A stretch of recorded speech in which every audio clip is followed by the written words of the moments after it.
datang di podcast Skills Mandu. Saya Aidea. Dan saya Idampa. Nah, di episode kali ini kita kedatangan tamu spesial nih dari luar negeri. Wow, kira-kira dari negara mana ya Kak Ibel? Dari negara Amerika Serikat.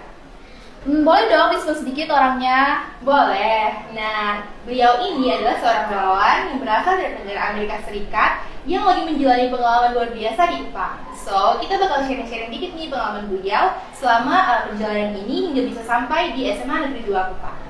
Okay, so please welcome Kak Chris Martin.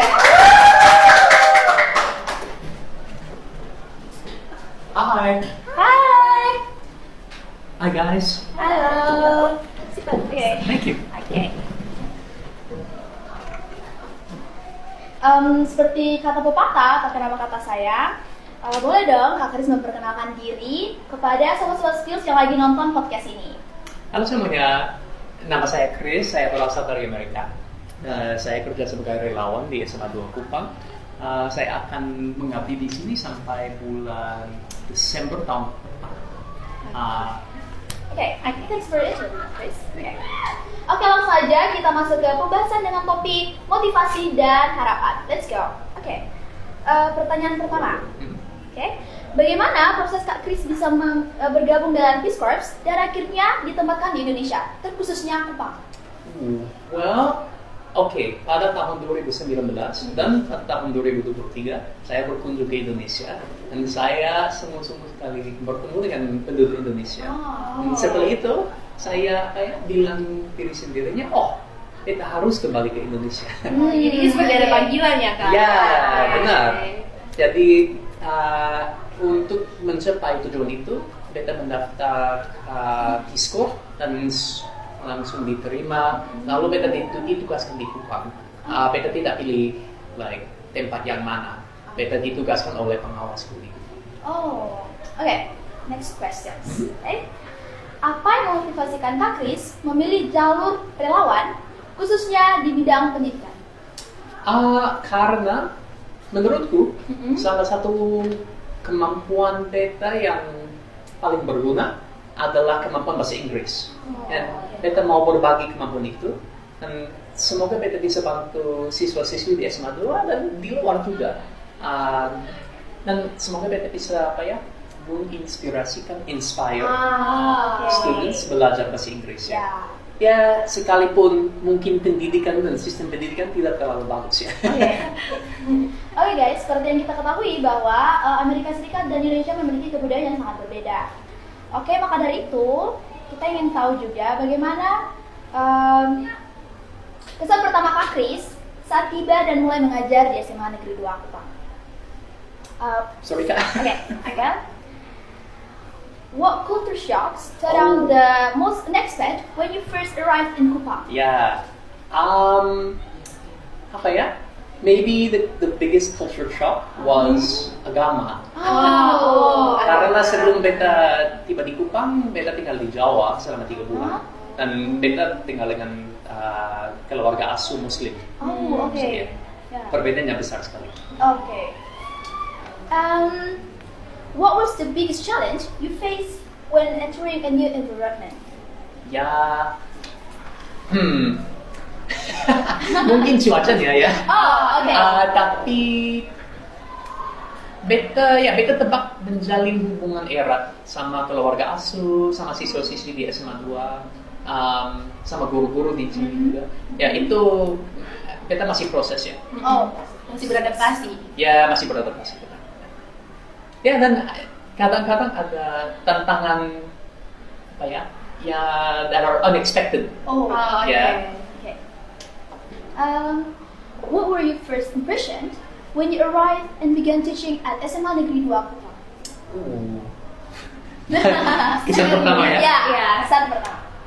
Sejujurnya, I was really impressed because everybody semuanya sangat penasaran. Siswa-siswi mau bertanya. Karena baru ya. Kak Chris dari mana? Berapa umurnya? Karena bule ya? Iya, benar. And I was also impressed that well, maybe I'll save that for later. Okay. how did you adapt the local culture and the education system in Kupang?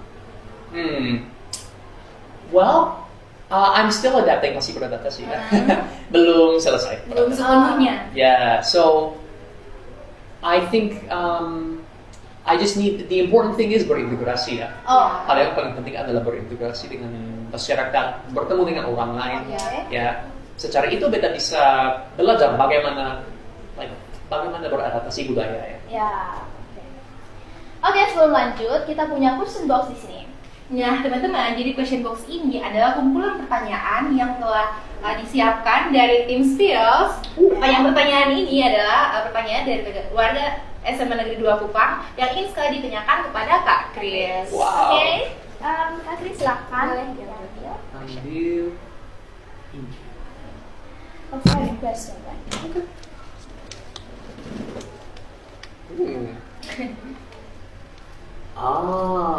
Menurut Kak Kris, kegiatan ekstrakurikuler apa yang paling seru di SMA 2 Kupang? SMA 2 Kupang. Oke. Pasti Spills kan?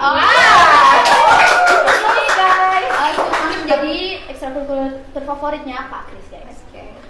Ya, and beta suka sekali nonton tim basket juga. Itu keren banget. Waktu beta masih di SMA, beta beta main sepak bola. Itu asik juga. Seru. Okay, next questions.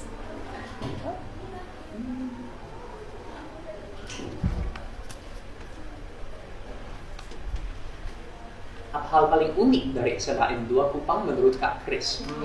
Yang unik nih guys. Ya. Most unique ya? Iya. Oh, that's a tough one. Pertanyaan susah ya. I think maybe just like the kebaikan siswa-siswi ya. The kindness and the friendliness ya. Semuanya sangat ramah. Itu unik ya. Dan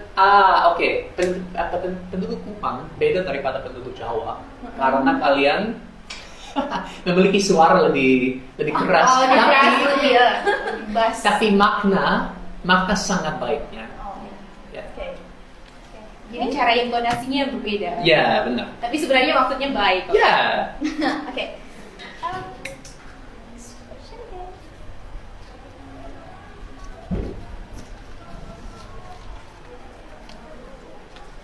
Apa kenangan yang tidak akan kamu lupakan selama menjadi relawan di SMA N2 Kupang? Memorable experience ya. You know what? Pertama kali beta tiba di Kupang, beta turun dari pesawat, langsung beta lihat pohon sate, pohon sepe ya. Karena beta tiba di sini pada bulan Desember ya. Pohon sepe berbunga. Wow, beta tak pernah lupakan detik itu. Jadi pohon sepe kalau untuk orang Kupang, ketika pohonnya sudah berbunga itu pertanda kalau Natal itu sudah dekat. Ya, benar. It says it's the comeback to Kupang. Yeah. Really cool. Okay. Question left.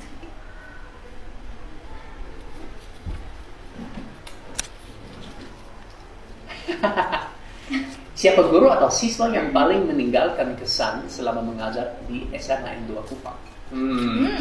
Siapa ya? Wow, teacher or student? Wih, ini pertanyaan sangat susah ya. Oke, well, sejujurnya beta sering nongkrong sama Pak Nelson. Pak Nelson guru geografi dan pendidikan juga. Ibu Adel, beta sering kerja sama Ibu Adel, mengajar kelas 12 dengan dia. Apa lagi? And kebanyakan siswa-siswi yang duduk di sini, di dalam kamar ini, in this room ya, I really have a good impression of all of you. Thank you. Okay.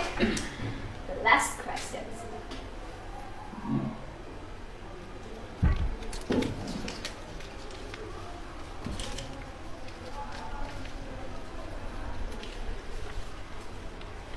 Pernah nggak si Kak Kris salah paham gara-gara bahasa Indonesia atau bahasa Kupang? ceritain dong. Oh. Ceritain dong. Nah, ini miskomunikasi. Ya, oh pasti. Pasti banyak ya. Banyak ya, setiap hari. Karena kan bahasa baru ya kan. Ya, karena beta masih belajar bahasa Indonesia ya. Dan Okay. minta maaf kalau beta bikin kesalahan selama It's wawancara ini. okay.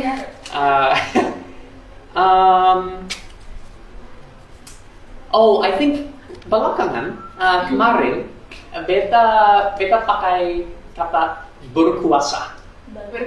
Berkuasa, dan beta bilang kepada Mama Ani dan Ibu Shinta, oh kalian berdua sangat berkuasa. Oh.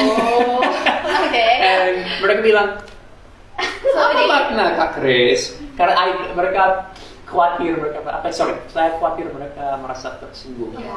Ya, karena mereka tidak menyadari arti beda, arti lain. Ya. Dalam bahasa Inggris berkuasa it's always a compliment. Yeah. Oh. But in Indonesia maybe different. Ya, beda arti. Beda, oke. Oh, kan kita ngobrolnya udah cukup panjang Iya nih nih. Kak. Ini pasti haus kan? Oh ya? Boleh dong kita minum teh dulu. Oke, minum teh. Silakan Kak.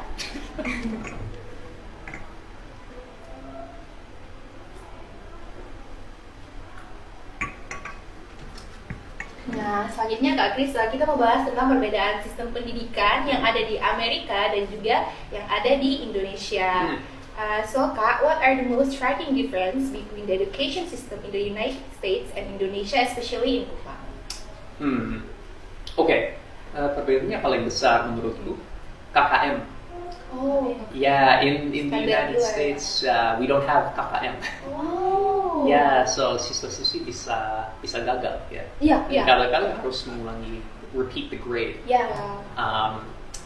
Also in the US in high school, selain sistem ini, so in Indonesia we have to the teachers have to move from room to room, but in the US the students move from room to room. Oh. Ya. Balik ya. Balik jadi Ya, kebalikannya. sistem terbalik benar ya. So the guru-guru bisa meninggalkan dalam kamar pendidikan, ya, in the kamar pembelajaran, and then the students have to visit them.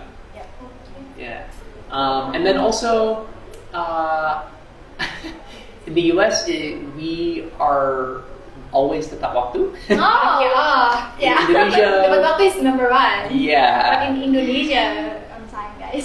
It's not true at all, right? Oh, jadi You know, orang tua sometimes- itu harus on time guys. Yeah. Kadang-kadang guru tidak masuk ke kelas atau sangat terlambat. Yeah, that does not happen in the US. Oh. If sejujurnya kalau itu kalau itu terjadi dalam Amerika Serikat, guru yang lakukan itu langsung dipecat. Yeah. So it's very disciplined. Yeah. Yeah. There's good. Okay, next, according to Kak Chris, what learning method is most effective for student in Kupang? Jadi menurut kakak mana nih yang paling efektif? Yeah, I think any learning method that lets you have an opportunity to speak English. Metode pembelajaran yang menyediakan kesempatan untuk siswa-siswi berbicara dalam bahasa Inggris, berbicara dan mendengarkan. Kemampuan yang paling susah untuk siswa-siswi SMA 2 menurutku, kemampuan berbicara, kemampuan mendengarkan. Yeah. Do you agree with that? Yeah. Yeah. I think right now maybe we don't have enough opportunities to practice speaking and listening. Yeah. So I think methods that help students do that are good. Jadi bahasa Inggris ini penting sekali ya Kak ya. Ya, benar. Karena kan sekarang semuanya sudah serba berbahasa Inggris ya, Ya, Dia. betul Di banget. zaman sekarang kalau tidak bisa bahasa Inggris, susah. And then menurut kakak, are there any learning methods from abroad that could be relevant to apply here? Pasti. Yeah, I think one thing that we do a lot in the US is in the class, the teacher only speaks the foreign language. So what I mean is like guru hanya berbicara dalam bahasa luar. So instead of like memberi instruksi dalam bahasa Indonesia, kita akan mulai memberi instruksi dalam bahasa Inggris. And then that way like we can always practice listening. Yeah, even when we're giving instructions, like I think that's a good goal to have. Right now, I speak a lot of Indonesian. Yeah, in class, when I give instructions, I basically only speak in Indonesian, which I don't feel good about it, right? karena beta mau memberi kesempatan kepada siswa-siswi English. to speak English and also to hear English, right? They practice To every day. practice, exactly. So make it a habit. So I'd like to do that. I think that's a good thing that we do in the US that I would like to bring to SMA 2. Oke. Dan berikutnya kita masuk tentang cerita-cerita nih, tentang cerita lokal dan juga interaksi sosial yang pernah kakak alami. So, are there any local traditions or customs that Kak Chris like? Oh yeah, for sure. You know, kita masih ingin ke Bote. Because I heard that in Bote, right? In Rote. bukan Rote. I mean Boti. Sorry. Oh. Is that right, Boti? Wait. Yeah, it's near. So Oh, it has the pusat budaya Timur. Yeah, they make ikat kain there. Wait. I think I'm saying the name wrong. Sorry, guys. Anyway, but I heard a lot about in Timor they make ikat kain, right? Yeah. And it's really amazing and colorful. Yeah. Yeah, so pretty. Yeah, so I really like that cultural tradition. What else? The dancing. I think the dancing is really cool. Oh, The you like local dancing? dances. I do, yeah. Yes. Ya, sekalipun kita tidak berbakat sebagai penari. It's But okay. Beta suka lihat-lihat aja ya. Okay, it's fun. It is fun. Yes. Yeah. Are you guys dancers? No. not really. No? Okay. But we can. Just Yes. Just a little bit. Yes. Good enough. Has you ever tried NTD's traditional food? Oh yeah. How does it feel? Can you explain to us?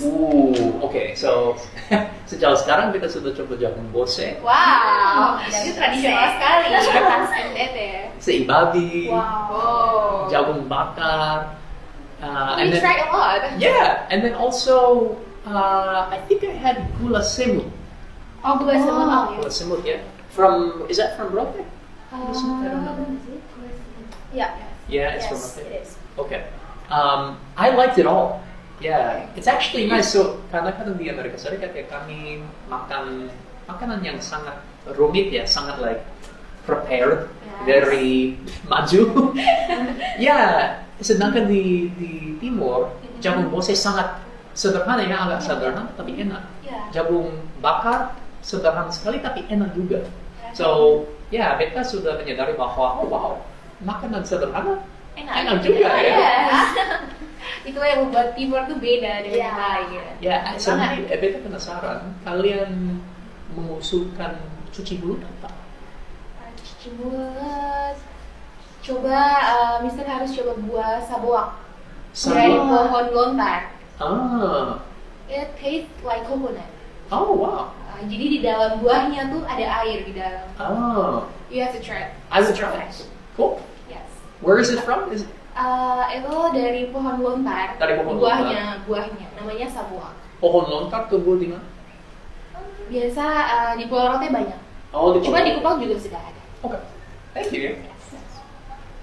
So, and then were there any funny stories or touching moments experienced while living in Kupang? Oh, setiap hari. Okay. Can you spill? Yeah, absolutely. Hey, honestly, so last weekend, Skills invited me to retreat, hang out at the beach. Pantai Baliana, yeah. That was really fun. Beta sungguh nikmati itu ya. Karena beta bisa mendekati, maksud saya get closer to some of the students and learn about them, and we visited the Kings as well. Berkunjung ke tebing, the Kings in Daerah. That was really fun. And yeah, the leader of Skills, Kakak Susan, she gave gifts, and I thought that was so sweet. Wow, so heart melting. Yeah.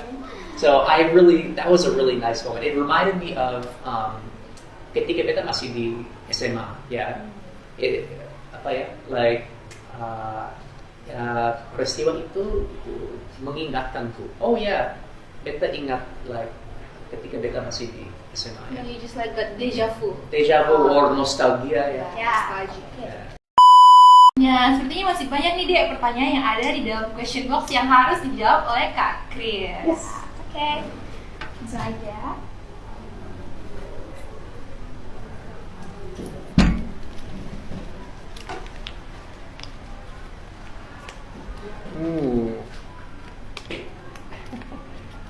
Apa momen paling lucu atau unik yang pernah kamu alami saat mengajar di Kupang? Wow, pasti banyak. Yeah, definitely. I think unik untuk beta ketika beta masuk ke kelas, beta sangat terkejut karena semua berdiri lalu bilang greeting, halo Mr. Chris. Dalam setiap kelas ya, ya. itu oh terkejut ya karena itu tidak terjadi di Amerika ya. That doesn't happen in America. Yeah. Also the doa, yeah, that was a unique experience for me too. I was like, what? We're going to doa. We're praying at the Yeah. beginning, at the end. Yeah. Okay. Yeah. Next.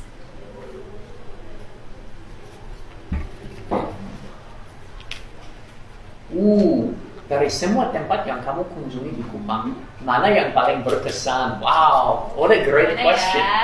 ya? Pertanyaan yang bagus sekali. You know, Paliana ya. Ya, Paliana. Paliana was Paliana. sangat seru. Kita sudah ke Pantai Lasiana ya, dan itu keren banget juga. Ke Kelapa Lima. You know what? Mungkin tempat yang paling bagus, paling baik, Pitobi. Kolam renang Pitobi. Kolam renang Pitobi. Yeah. The view is beautiful. Yeah, the view is beautiful. Sekalipun ada tenda untuk masuk, but it's not too expensive, and it was amazing. Also, I got to menjalin hubungan erat dengan keluarga asuh di sana ya. So that was a good way to bond with my family by swimming together. Yeah, sejauh sekarang mungkin Pitobi. Oke. Yeah. Kolam renang Pitobi. Yeah. Okay. I've also been to Tirto, but Tirto, air hijau ya.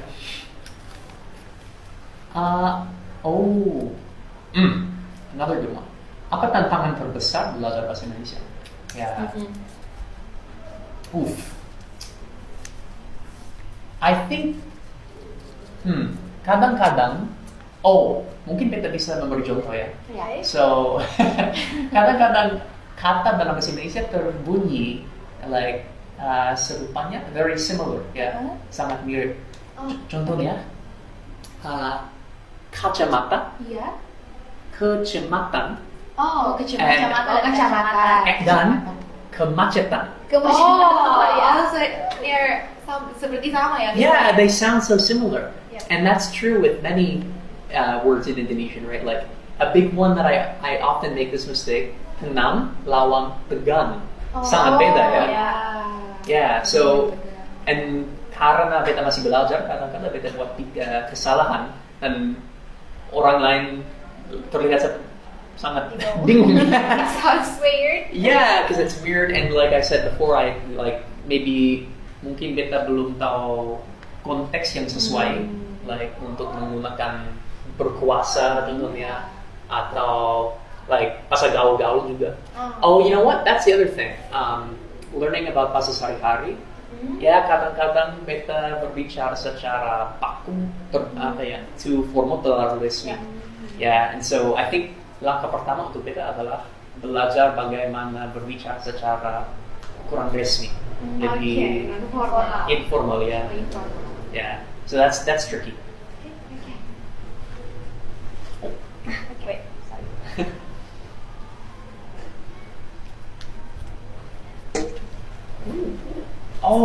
Nice. Apa lagu favorit kamu?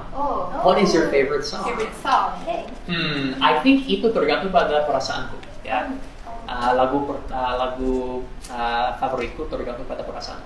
If I'm feeling sad, I want a lagu gaul. Galau. Sorry, galau. It's okay. Galau. Galau. And if I'm feeling happy, I want like a exciting song, something that cheerful. Yeah. So maybe sad song. I like The Scientist, Coldplay. Yeah. Yeah. For a happy song, I have my favorite penyanyi kesukaanku. Dia bernama Vance Gilbert. Dia tidak terlalu terkenal.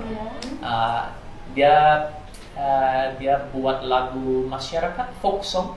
And I really like a song by him. It's called Sweetwater. Sweetwater. Yeah. Okay. That's questions left. Ooh, the last question. Wow. Okay, this is going to be a controversial answer right here. Oh. Apa makanan Indonesia yang awalnya aneh tapi ternyata enak? Wow. That's a great question. Honestly, nasi padang. Oh, nasi padang. Ya, karena nasi padang bisa berisi like otak sapi, kaki ayam, like lots of crazy things, right? Tapi ya kalau kamu tambah saus, semuanya menjadi enak. So the sauce is the key. The sauce is the key, that's right. But I really like nasi padang. Oh, like gitu. Yeah, nice. Kak Chris, kakak punya nggak sih tips and trick buat anak-anak di Kupang, khususnya di SMA Negeri 2, untuk belajar bahasa Inggris tuh jadi terdengarnya fun, menyenangkan? Kan biasanya nih, kalau misalnya anak-anak di Kupang tuh kayak belajar bahasa Inggris tuh seperti kayak di under pressure, di bawah tekanan, kayak soalnya seru, soalnya bisa, takut gagal, takut salah pengucapan, malu. Nah, kakak punya nggak tips and trick yang bisa dibagi? Kayak gitu. Ya, I mean, kakak baru saja menyebutkan masalah yang paling besar mungkin dalam sistem pendidikan Indonesia ya. Like ada ketakutan ya. Ya, kebanyakan siswa-siswi khawatir tentang membuat kesalahan atau bilang sesuatu yang salah. Yeah, just say something wrong or make a mistake. I would just say that you can't learn if you don't make a mistake. Kamu tak bisa belajar tanpa kesalahan ya. So yeah, and you know, it's important to make mistakes, and also when somebody else makes a mistake, like kalau kamu mengamati kesalahan, jangan tertawa. I know that's very common, right, in the class. If somebody makes a mistake, other people are like, "Wow, you made a mistake," and then I think that can I say mengurangi percaya diri. Iya, jadi membuat orang tuh jadi tidak percaya diri lagi. Yeah. Makanya kenapa itu tuh banyak orang yang takut untuk mencoba. Exactly. So kita harus bekerja bersama untuk meningkatkan percaya diri satu sama lain ya. Saling mensupport satu sama lain. Yeah, saling mensupport benar. And I think I would just say kita harus mengakui bahwa belajar bahasa Indonesia sangat susah. Sorry, maksud saya bahasa Inggris.